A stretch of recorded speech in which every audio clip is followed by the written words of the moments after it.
Hola a todos, bienvenidos a una nueva review Behavioral Law. En este caso vamos a hacer una review sobre tema relacionado con el fraude. En concreto vamos a revisar un artículo publicado en el blog del Máster de Análisis de Conducta en Gestión del Fraude, que está en la página www.conductafraude.com. Nos acompaña Antonio Domínguez, director de nuestro Instituto de Análisis de Conducta Antifraude, y en este caso pues nos va a hacer la revisión de un artículo en el cual hablamos del triángulo del fraude. ¿Y qué otra es la cuestión que tenemos? Es su relación con el concepto de integridad. El concepto de integridad, perfecto. Pues vamos a ver qué es lo que nos tiene que contar nuestro compañero Antonio sobre esos conceptos. Muchas gracias. Bueno, en principio, cuando se habla de fraude, lo normal es que, digamos, se piense en primer lugar en el clásico triángulo.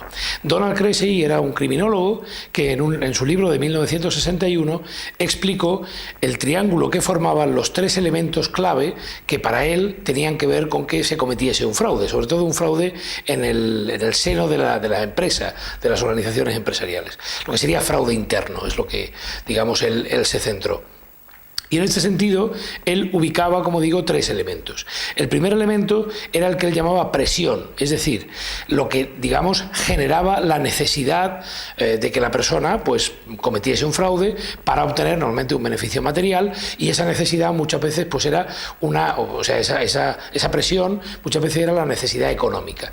Por ejemplo, para afrontar un gasto imprevisto, para hacer frente, digamos, a alguna circunstancia que obligaba a obtener ingresos no regulares, que estaban fuera de su vía habitual de obtener ingresos por su trabajo, por su empleo.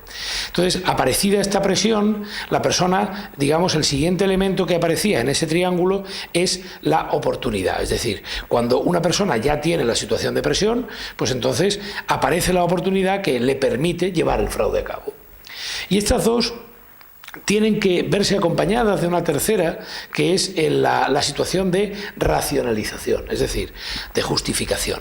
La persona, como bien nos ha explicado muchas veces el profesor Ariely, necesita, digamos, obtener las ventajas del engaño, y el fraude siempre conlleva un engaño, a la vez que mantener su propio autoconcepto. Entonces, si una persona al realizar el fraude no pudiera después justificarse, por ejemplo por la necesidad que tiene su familia de acceder a esos ingresos, por ejemplo porque se considere maltratado por la empresa, por ejemplo porque, digamos, considere que esa es una situación que otros hacen o que muchos hacen y que él no va a ser el único tonto que cuando lo necesita pues no acude a esa posibilidad. Es decir, hay múltiples motivos por los que las personas, eso es lo que Dan Ariely llama el factor de falseo. Es lo que nos permite, digamos, beneficiarnos del engaño, en este caso del fraude, y por otra parte mantener nuestro autoconcepto. Y entonces, en relación con esta cuestión, existe un concepto que me parece interesante revisar, que es el concepto de integridad. Integridad es un concepto que, como explicamos en la entrada del blog, digamos, hay autores como por ejemplo Jensen, que es un profesor de la Escuela de Negocio de Harvard, explica como un concepto, digamos, que es independiente de las cuestiones morales. Es decir, la integridad, como etimológicamente, digamos, corresponde a la palabra, sería cuando algo está íntegro, cuando está completo, cuando no le falta nada, y cuando además puede, digamos, cumplir con su función, que sería un concepto relacionado con la validez. Algo es válido cuando hace o mide o desarrolla aquella función que en teoría debe desarrollar. Él pone el ejemplo de una bicicleta. Si a una bicicleta le faltan los radios, no solo es que no está completa, es que no puede rodar, porque las ruedas no funcionarían adecuadamente. Bien, este concepto de integridad, por lo tanto, tiene que ver con el hecho de, digamos, la confianza que en una organización supone determinada persona o que genera determinada persona, y por ejemplo él dice expresamente que este concepto de integridad es un factor tan importante como el conocimiento. Claro, como digo, es aquella cualidad que hace que esa persona sea confiable para la organización, porque él lo separa de los conceptos morales. Así, por ejemplo, el concepto de hombres de honor de la mafia estaría en esta misma línea de Jensen. Para la mafia, un hombre de honor es precisamente alguien que ha asumido los principios de la mafia, que son evidentemente moralmente discutibles, y por otra parte es alguien en quien ellos pueden confiar, porque por ejemplo va a mantener la omertá, la ley del silencio.